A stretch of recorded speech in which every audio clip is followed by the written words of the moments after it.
చేయగలడు. అది ఒక్క యేసు ప్రభు జీవితంలో జరిగింది.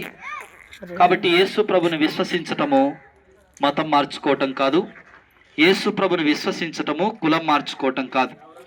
ఏ కులానికి సంబంధించిన వ్యక్తులైనా, ఏ మతానికి సంబంధించిన వ్యక్తులైనా యేసు ప్రభునందు విశ్వాసాలి.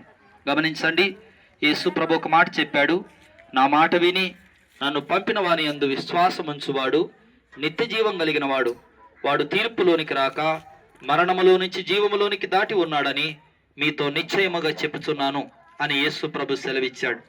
కాబట్టి యేసునందు విశ్వాసం ఉంచిన ప్రతి వ్యక్తి తాను మరణించిన తర్వాత శాశ్వతమైనటువంటి నరకమును తప్పించుకొని మోక్షము, కైవల్యము, జన్నత్ అని మనం ఏదైతే పిలుస్తున్నామో దానికి వెళ్ళగలిగిన శక్తిని యేసు ప్రభు ఇవ్వగలడు. అందుకనే యేసు ప్రభు అన్నాడు, నేనే మార్గమును, సత్యమును, జీవమునై ఉన్నాను, నా ద్వారా తప్ప ఎవడునూ తండ్రి యొద్దకు రాడు అని యేసు ప్రభు కరాఖండిగా సెలవిచ్చాడు. దయతో గమనించండి, మనమందరము దేవుని పిల్లలము.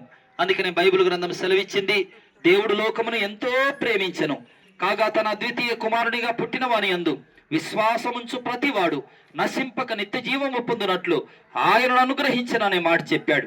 కాబట్టి పరలోకమందున్నటువంటి దేవుడు మనమెవరము నశించి నిత్య నాశనానికి వెళ్ళకూడదని యేసు ప్రభుని 2000 సంవత్సరాల క్రితము ఈ లోకంలోకి పంపించాడు.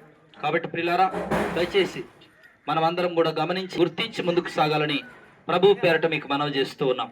మరొక మాట ఏంటంటే ప్రియులారా, దయచేసి గమనించండి, యేసు ప్రభు ఒక మాట అన్నాడు, ప్రయాసపడి భారం మోయుచున్న సమస్త జనులారా నా యొద్దకు రండి, మీకు నేను విశ్రాంతిని ఇస్తానని సెలవిచ్చాడు. కాబట్టి యేసు ప్రభు చెంతకు చేరి యేసు ప్రభును నమ్ముకొని యేసు ప్రభుని దేవుని కుమారునిగా అంగీకరించి హృదయమందు మనం విశ్వసించగలిగితే, గుర్తించండి, అల్పకాలం స్వల్పకాలమైన ఈ జీవితం ముగించబడిన తర్వాత శాశ్వతమైన పరలోకానికి మనల్ని చేర్చగలిగిన శక్తిమంతుడు యేసు ప్రభు. ఈ విషయాన్ని గుర్తించి మీరు యేసు ప్రభు నందు విశ్వాసం ఉంచాలని ప్రభు పేరట మీకు మనవి చేస్తూ ఉన్నాం. ప్రార్థించుకుందాం.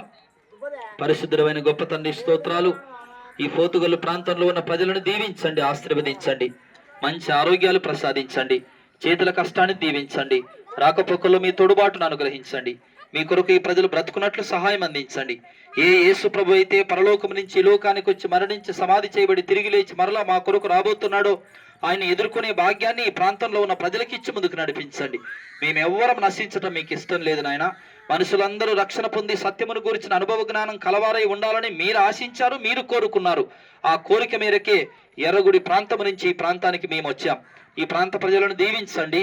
మరొకసారి చదువుతున్న పిల్లలకు మంచి ఆరోగ్యాలను ఇవ్వండి, మంచి తెలివితేటలను అనుగ్రహించండి, మీ కొరకు బ్రతకగలిగిన స్థితినిచ్చి ముందుకు నడిపించమని మరొకసారి ఈ ప్రాంత ప్రజలందరినీ మీ స్వహస్తాలకు అప్పచెప్తూ మీరే కనికరించి, దీవించి, ఆశీర్వదించి, భద్రతను, క్షేమాన్ని, ఆరోగ్యాన్ని ఇచ్చి ముందుకు నడిపించమని లోకరక్షకుడైన యేసునాథుని పేరట ఈ ప్రార్థనను సమర్పించి వేడుకొనిచున్నాం తండ్రి. ఆమేన్.